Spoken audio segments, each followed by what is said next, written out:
এখন সন্ধ্যা 7:30, একটু পরেই শুনবেন সর্বশেষ বিশ্ব সংবাদ। আপনারা বিবিসি শুনছেন ঢাকায় FM 100,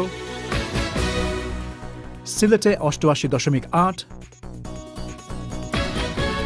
রংপুরে 88.8। আপনারা যেখানে আছেন, বিবিসি আপনার সাথেই আছে।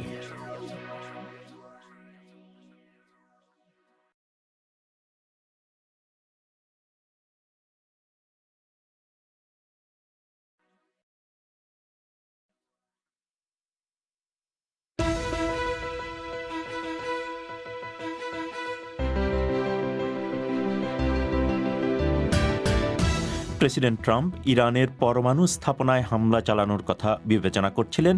এমন খবরের জবাবে ইরান বলেছে এরকম হামলার শক্ত জবাব দেয়া হবে। বাংলাদেশের ক্রিকেট তারকা সাকিব আল হাসান কলকাতায় এক পূজার অনুষ্ঠানে যোগ দেওয়ার জন্য ক্ষমা চাওয়ার পর এখন এক তীব্র বিতর্কের কেন্দ্রে। কট্টর ইসলামপন্থীরা শেখ মুজিবুর রহমানের ভাস্কর্য নির্মাণ বন্ধের দাবি তোলার পর আওয়ামী লীগ এবং সরকারের মধ্যে অস্বস্তি। সমালোচকরা বলছেন, আমার কাছে মনে হয় যে ইসলামিক দলগুলিকে আশকারা দিয়ে এই পর্যায়ে এনেছে যে এখন আওয়ামী লীগের খোদ নিজের ঘরেই সাপ ঢুকেছে। সেই জায়গাটিকে নীতি আওয়ামী লীগ এখন নিজে এর ফল ভোগ করছে সবচেয়ে বেশি। থাকবে এ নিয়ে প্রতিবেদন। এসব নিয়েই আজকের প্রবাহ।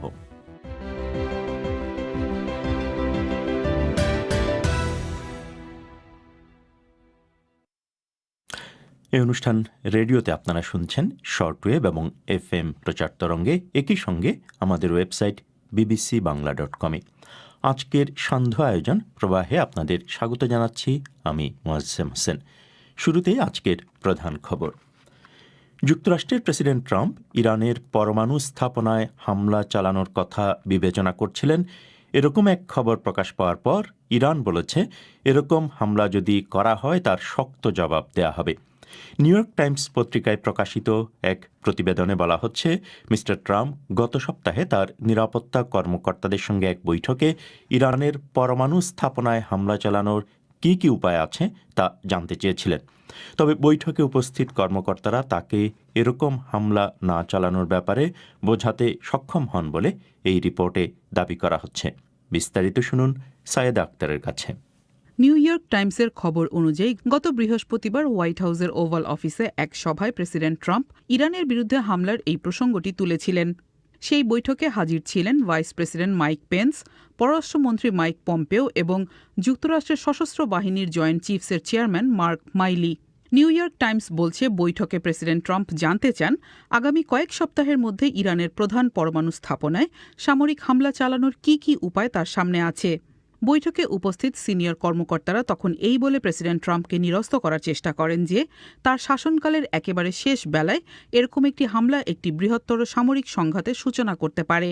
প্রেসিডেন্ট ট্রাম্প শুরু থেকেই ইরানের বিরুদ্ধে কঠোর অবস্থান নিয়েছিলেন। তিনি ইরানের সঙ্গে করা পরমাণু চুক্তি থেকে বেরিয়ে যান, দেশটির বিরুদ্ধে নতুন করে নিষেধাজ্ঞা জারি করেন। নির্বাচনে বিজয়ী জো বাইডেন ইরানের সঙ্গে চুক্তিতে ফিরে যাবেন বলে বলেছিলেন।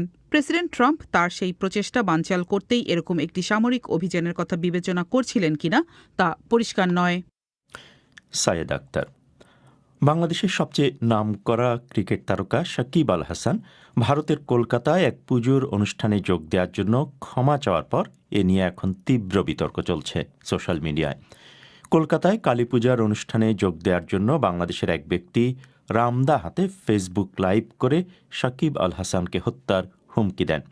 এছাড়া অনেকে তাকে অনলাইনে এজন্য তীব্র সমালোচনা করে ব্যক্তিগত আক্রমণ করেন। হত্যার হুমকি দিয়ে ভিডিও পোস্ট করা ব্যক্তিকে পুলিশ আজ বাংলাদেশে আটক করেছে। আজকের এসব ঘটনাবলীর উপর নজর রাখছিলেন সহকর্মী রাকিব হাসনাত। তার কাছে আমি জানতে চেয়েছিলাম, সাকিব আল হাসান যে ক্ষমা চেয়ে একটি ভিডিও পোস্ট করেছেন তাতে তিনি কি বলেছেন এবং কি জন্য তিনি ক্ষমা চেয়েছেন।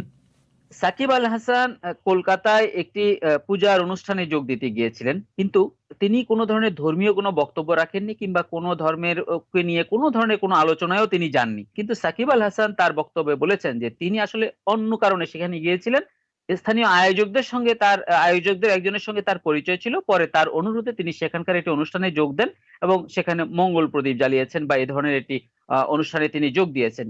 কিন্তু শনিবার থেকেই বাংলাদেশের স্বল্প পরিচিত কিছু ওয়েবসাইট এবং নিউজ পোর্টালে এই প্রচারণাটি শুরু হয় যে তিনি সেখানে কালী পূজার উদ্বোধন করতে গিয়েছেন। এবং রবিবার রাত নাগাদ সিলেট অঞ্চলে এক ব্যক্তি তিনি ফেসবুক লাইভে এসে সাকিব আল হাসানকে এই একজন মুসলমান হয়ে তার ভাষায় কেন এই পূজা উদ্বোধন করতে গেলেন সে কারণে ক্ষিপ্ত হয়ে তাকে অশ্লীল গালিগালাজ করেন এবং রামদা উঁচিয়ে তাকে হত্যার হুমকি দেন, যেটি তিনি নিজেই লাইভ করেছেন তার ফেসবুক পাতা থেকে।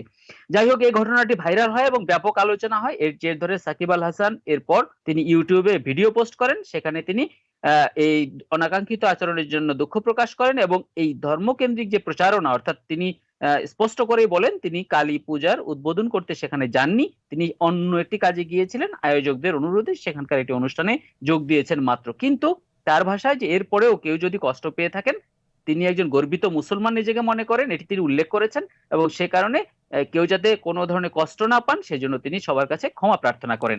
তো রাকিব, এই যে সাকিব আল হাসান একটি পূজার অনুষ্ঠানে যোগ দিয়েছেন, এটা তো বাংলাদেশের পরিপ্রেক্ষিতে খুবই স্বাভাবিক একটা ঘটনা। আমরা যেটা দেখি যে বাংলাদেশে দুর্গা পূজার আগে বিভিন্ন রাজনৈতিক দলের নেতৃবৃন্দ থেকে শুরু করে অনেকেই পূজার অনুষ্ঠানে যান, শুভেচ্ছা জানাতে যান। এটা নিয়ে কেন এত হইচই হচ্ছে?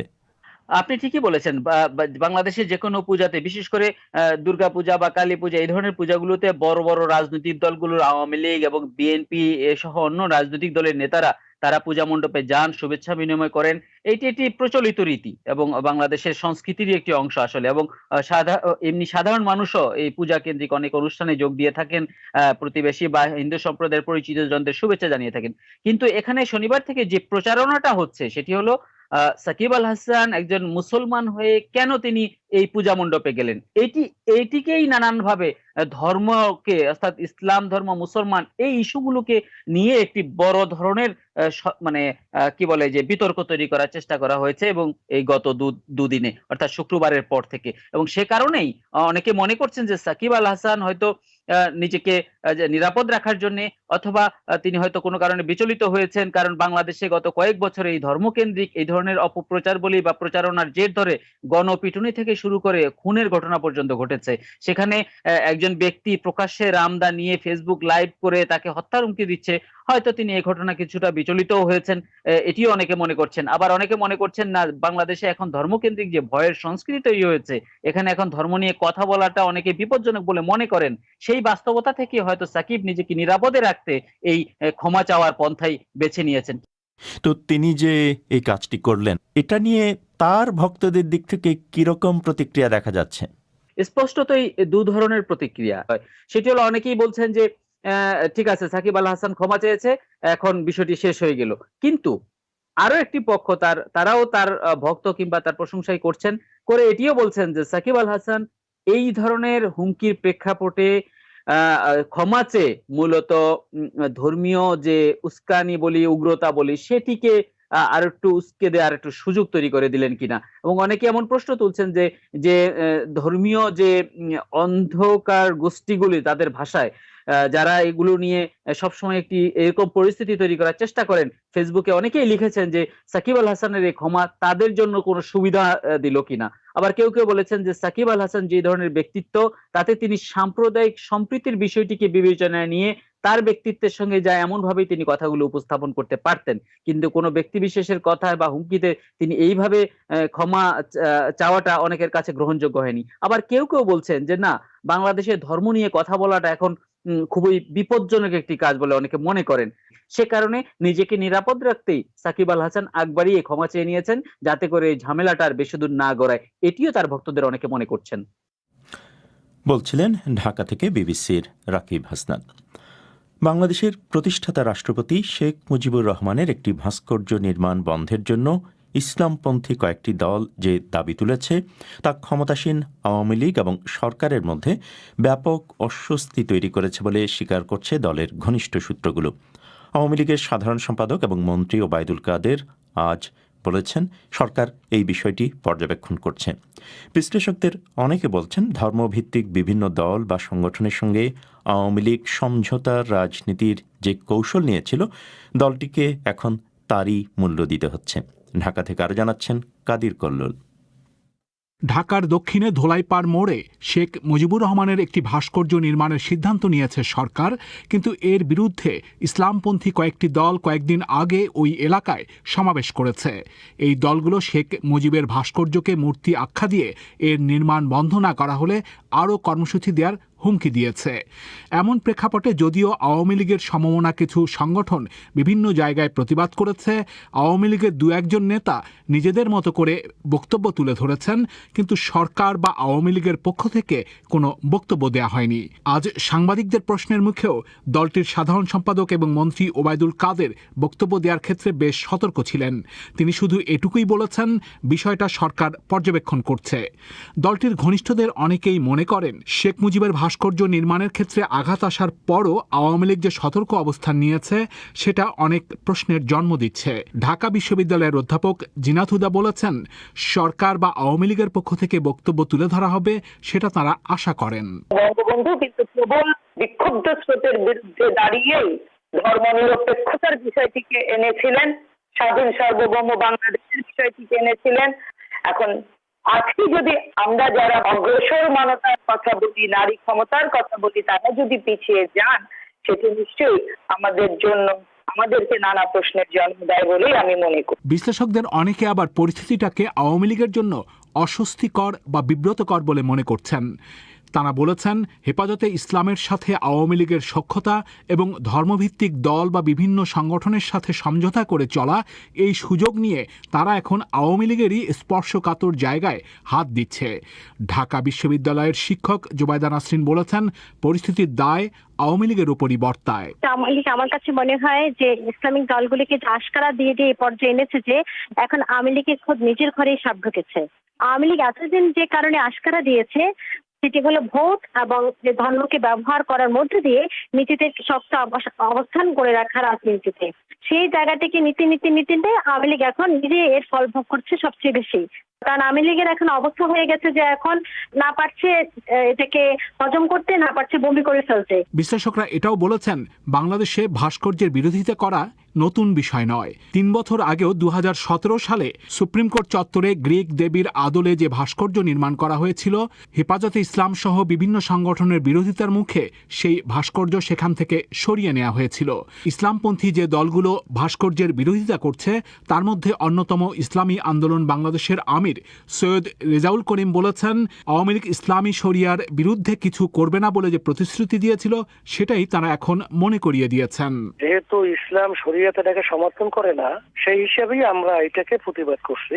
আর সাথে সাথে আমরা বলছিলাম, শেখ মুজিবুর রহমান বঙ্গবন্ধু বাংলাদেশের স্বাধীনতার যে ভূমিকা, এ ব্যাপারে তার জন্য দোয়া এবং তার রুহের মাগফিরাতের জন্য আল্লাহ ৯৯ নাম খচিত একটা সুন্দর যদি মিনার বা ওই ধরনের একটা স্মৃতি তৈরি করা যায়, তাহলে এর মাধ্যমে তার রুহের উপরে সব পৌঁছতে থাকবে। আর আমাদের প্রধানমন্ত্রী নির্বাচনের আগে ইশতেহার যে প্রকাশ করছিল, সেখানে সে কিন্তু একটা কথা বলছিল যে শরিয়া বিরোধী কোনো আইন সে পাশ করবে না এবং শরিয়া বিরোধী কোনো পদক্ষেপ সে গ্রহণ করবে না। আওয়ামী লীগের মাঠ পর্যায়ের নেতাদের অনেকে মনে করেন, সরকার এবং দলের পক্ষ থেকে বিষয়টাতে শক্ত অবস্থান নেওয়া প্রয়োজন। আওয়ামী লীগের নীতি নির্ধারণী ফোরাম প্রেসিডিয়াম সদস্য এবং মন্ত্রী ডক্টর আব্দুর রাজ্জাক বলেছেন, তাদের দলের উচ্চ পর্যায়েও বিষয়টি আলোচনা হয়েছে। তিনি দাবি করেছেন, বিষয়টি তাদেরকে অস্বস্তিতে ফেলেনি। সকল ধর্মকে আমরা সমান সম্মান করি, ধর্মীয় দৃষ্টিকোণ থেকে এটা বিচার করার কোনো সুযোগ নাই। এটা একটা শৈল্পিক দিক, শিল্প হিসাবে নেই। আমরা মনে করি না যে আমরা সরকার কোনো বিব্রত বোধ করছে। এটা কেউ যদি কোনো রাজনৈতিক উদ্দেশ্যে এটা করে থাকে, প্রচার করে বা ধর্মের দৃষ্টিকোণ থেকে অবব্যাখ্যা দেয়, সেটা সঠিক হবে। আওয়ামী লীগের একাধিক সিনিয়র নেতা বলেছেন, তারা মনে করছেন দলের পক্ষ থেকে আনুষ্ঠানিক বক্তব্য তুলে ধরা হবে। ঢাকা থেকে কাদির কল্লোল।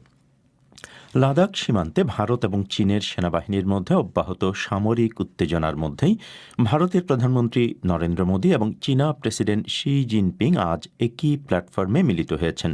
রাশিয়ার উদ্যোগে আয়োজিত ব্রিক্স শীর্ষ সম্মেলনের ভার্চুয়াল মঞ্চে দুই নেতাই আজ ভাষণ দিচ্ছেন এবং চলতি মাসের মধ্যে এ নিয়ে দ্বিতীয়বার ভিডিও কনফারেন্সিংয়ের মাধ্যমে তাদের দেখা হচ্ছে। এ নিয়ে বিস্তারিত প্রতিবেদন শুনবেন এই অনুষ্ঠানেই একটু পরে। তবে তার আগে আজকের বাদবাকি বিশ্ব সংবাদ মাসুদ হাসান খানের কাছে। জাতিসংঘ শরণার্থী সংস্থা ইউএনএইচসিআর বলছে, ইথিওপিয়ার টিগ্রে প্রদেশে 2 সপ্তাহ ধরে চলা যুদ্ধের পরিণতিতে পূর্ণমাত্রায় মানবিক সংকট তৈরি হচ্ছে।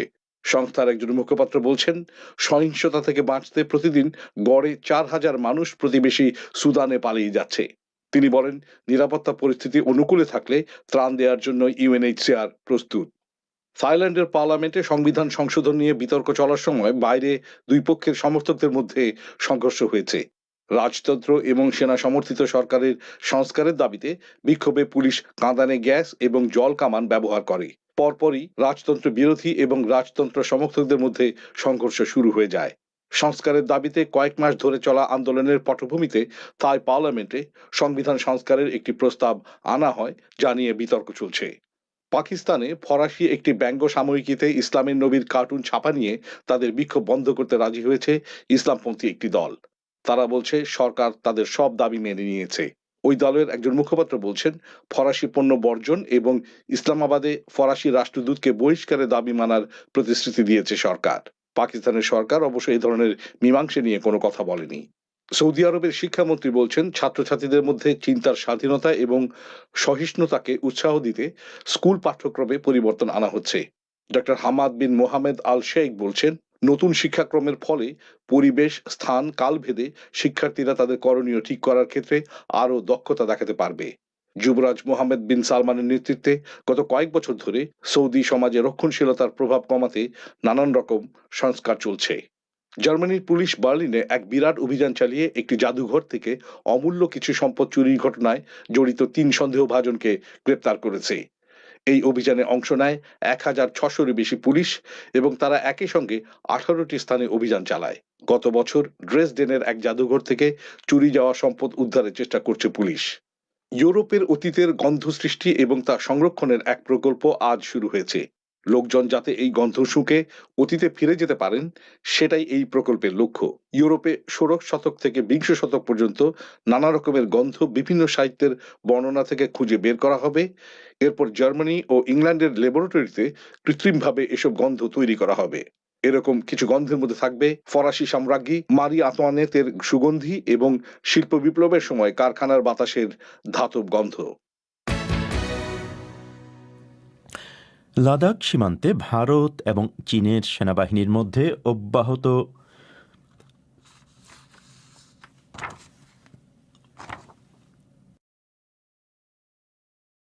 এই সংখ্যা 13 ভাগ ছাড়িয়ে গেছে।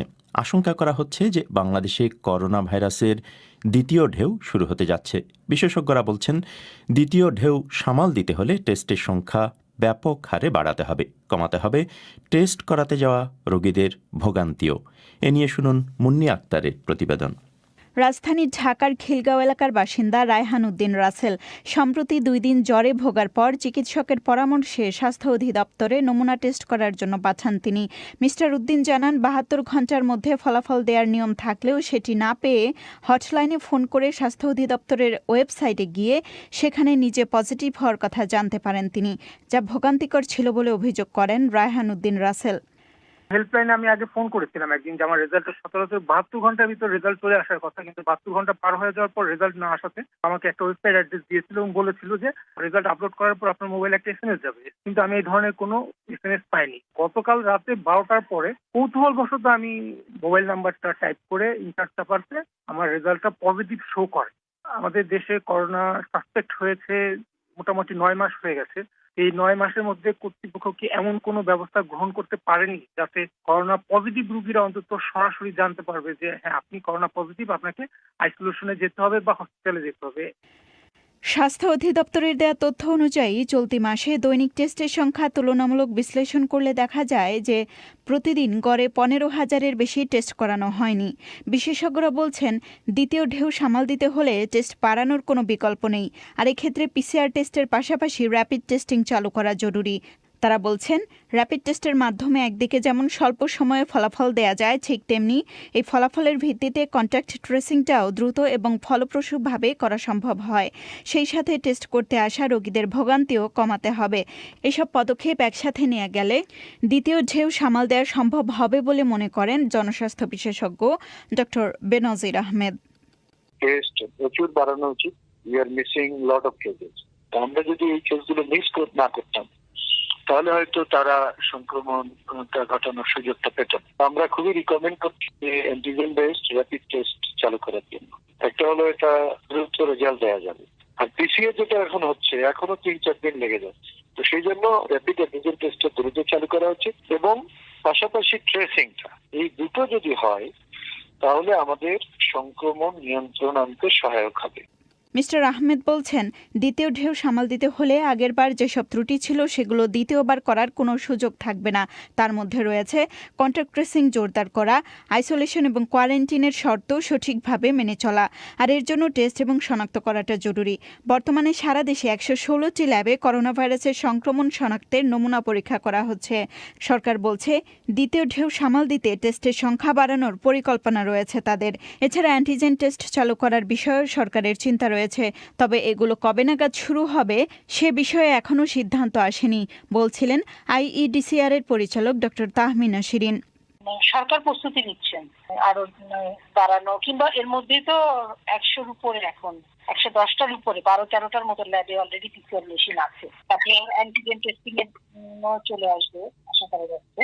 কতটা বাড়তে পারে এটা বলা যায় না, কতটা কেনা হবে সেটার উপর ডিপেন্ড করে, তবে কিছুটা বাড়বে। যেখানে পিসিআর মেশিন নেই সেখানে হবে, যেখানে পজিটিভিটি বেশি সেখানে করা যাবে, সিমটম নিয়ে যদি পেশেন্ট আসে তাদের মধ্যে করা যাবে, এখানে কিছুটা সুবিধা আশা করা যায়। সরকারি হিসেবে এ পর্যন্ত বাংলাদেশে 25,72,000-এর বেশি মানুষের করোনা ভাইরাস টেস্ট করা হয়েছে। বিশ্ব স্বাস্থ্য সংস্থার তথ্য মতে বাংলাদেশে প্রতি সপ্তাহে 155 জনের নমুনা টেস্ট করা হয়। এর মধ্যে ঢাকায় টেস্টের হার সবচেয়ে বেশি। ঢাকা থেকে মুন্নি আক্তার। শ্রোতাদের এখানে জানিয়ে রাখি, বিবিসি বাংলার 2টি রেডিও অনুষ্ঠান শর্টওয়েভও শোনা যাচ্ছে। বাংলাদেশ সময় সন্ধে 7:30 আর ভারতীয় সময় সন্ধে 7টায় প্রবাহ প্রচারিত হয় শর্টওয়েভে 95109900 আর 11750 কিলোহার্টসে যথাক্রমে 31 এবং 25 মিটার ব্যান্ডে। আর বাংলাদেশ সময় রাত 10:30 এবং ভারতে রাত 10টায় প্রচারিত পরিক্রমা শোনা যায় 7265 এবং 9585 কিলোহার্টসে যথাক্রমে 41 ও 31 মিটার ব্যান্ডে।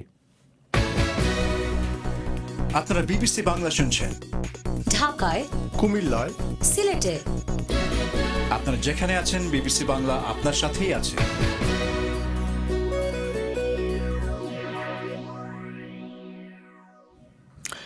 লাদাখ সীমান্তে ভারত এবং চীনের সেনাবাহিনীর মধ্যে অব্যাহত সামরিক উত্তেজনার মধ্যেই ভারতের প্রধানমন্ত্রী নরেন্দ্র মোদী এবং চীনা প্রেসিডেন্ট শি জিনপিং আজ একই প্ল্যাটফর্মে মিলিত হচ্ছেন।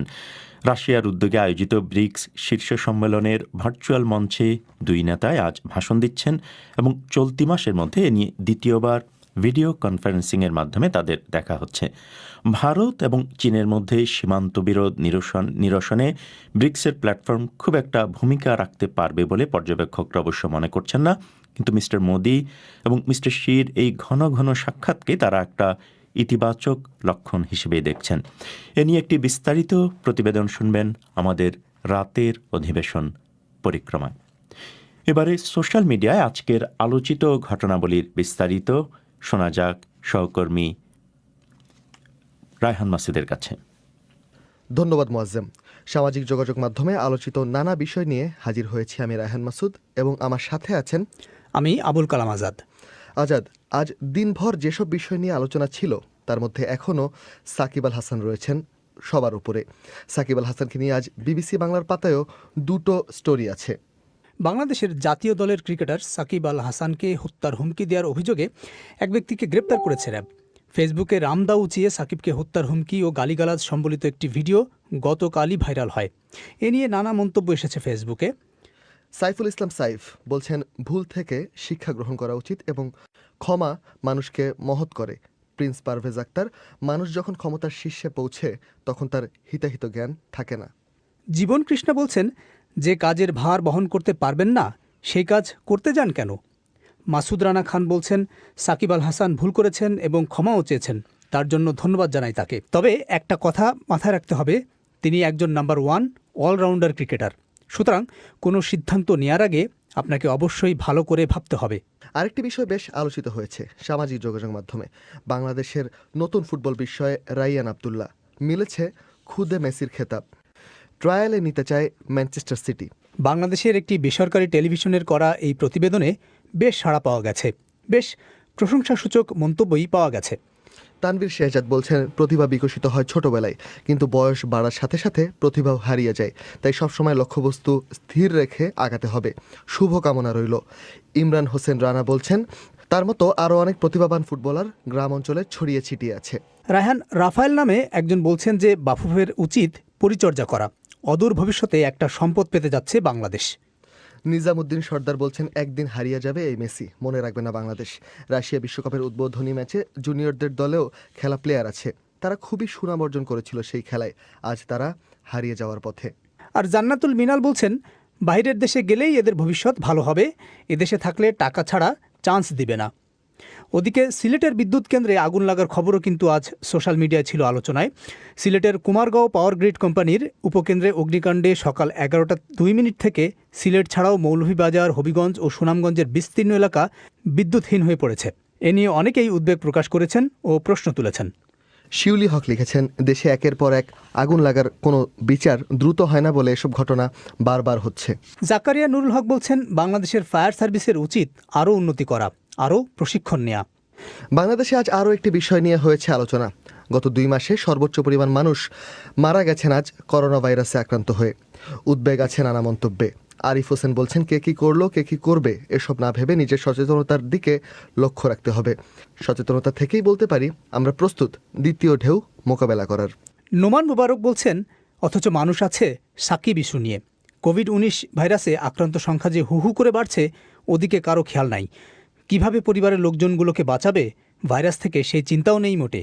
আহমেদ শাকির লিখেছেন, দেশ থেকে করোনা নির্মূল হয়নি, অনুগ্রহ করে মাস্ক পরিধান করুন এবং স্বাস্থ্যবিধি মেনে চলুন। করোনায় আক্রান্ত হয়ে চিকিৎসা নিতে গিয়ে অনেক পরিবারের প্রচুর অর্থ ব্যয় হচ্ছে। অনেকের আপনজন বিদায় নিয়েছেন চিরতরে। তাই অনুগ্রহ করে সচেতন হন নিজেদের জীবন ও আর্থিক সুরক্ষার জন্য।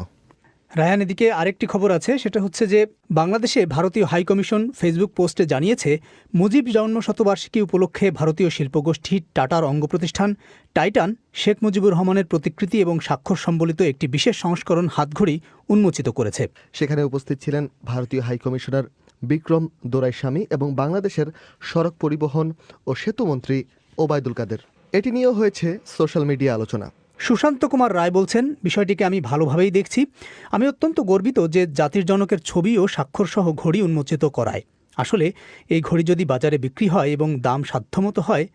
তুষার ওবায়দুল হক লিখেছেন, বিজনেস ছাড়া আর কিছু দেখছি না এখানে। কায়ুম তারিম নামে একজন বলছেন, এটা টাইটানের একটি বিজনেস পলিসি।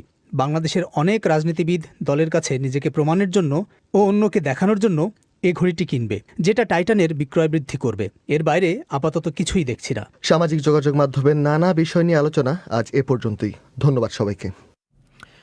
সোশ্যাল মিডিয়ায় আজকের আলোচিত ঘটনাবলীর বিস্তারিত শুনছিলেন সহকর্মী ফয়সল তিতুমির এবং আবুল কালাম আজাদের কাছে। অধিবেশন শেষ করার আগে আজকের প্রধান খবরগুলো আরও একবার। জাতিসংঘের শরণার্থী সংস্থা UNHCR বলছে, ইথিওপিয়ার টিগ্রে প্রদেশে 2 সপ্তাহ ধরে চলা যুদ্ধের পরিণতিতে পূর্ণ মাত্রায় মানবিক সংকট তৈরি হচ্ছে। সংস্থার একজন মুখপাত্র বলেছেন, সহিংসতা থেকে বাঁচতে প্রতিদিন গড়ে 4000 মানুষ প্রতিবেশী সুদানে পালিয়ে যাচ্ছে। তিনি বলেন, নিরাপত্তা পরিস্থিতি অনুকূলে থাকলে ত্রাণ দেওয়ার জন্য UNHCR প্রস্তুত। থাইল্যান্ডের পার্লামেন্টে সংবিধান সংশোধন নিয়ে বিতর্ক চলার সময় বাইরে দুপক্ষের সমর্থকদের মধ্যে সংঘর্ষ হয়েছে। রাজতন্ত্র এবং সেনা সমর্থিত সরকারের সংস্কারের দাবিতে বিক্ষোভে পুলিশ কাঁদানে গ্যাস এবং জল কামান ব্যবহার করে। প্রেসিডেন্ট ট্রাম্প ইরানের পরমাণু স্থাপনায় হামলা চালানোর কথা বিবেচনা করছিলেন। এমন এক খবরের পর ইরান বলেছে, এরকম হামলার শক্ত জবাব দেওয়া হবে। নিউ ইয়র্ক টাইমস পত্রিকায় প্রকাশিত খবরে বলা হচ্ছে, মিস্টার ট্রাম্প গত সপ্তাহে তার নিরাপত্তা কর্মকর্তাদের সঙ্গে এক বৈঠকে ইরানের পরমাণু স্থাপনায় হামলা চালানোর কী কী উপায় আছে তা জানতে চেয়েছিলেন। বাংলাদেশের সবচেয়ে নামকরা ক্রিকেট তারকা সাকিব আল হাসান ভারতের কলকাতায় এক পুজোর অনুষ্ঠানে যোগ দেওয়ার জন্য ক্ষমা চাওয়ার পর এ নিয়ে এখন তীব্র বিতর্ক চলছে সোশ্যাল মিডিয়ায়।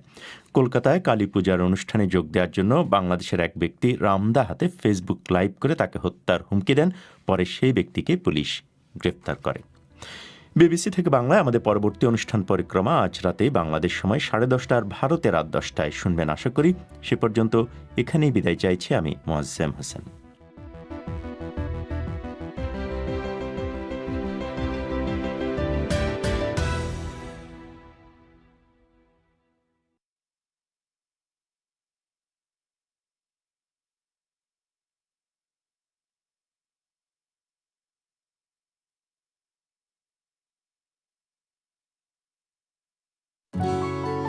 BBC. This is the BBC.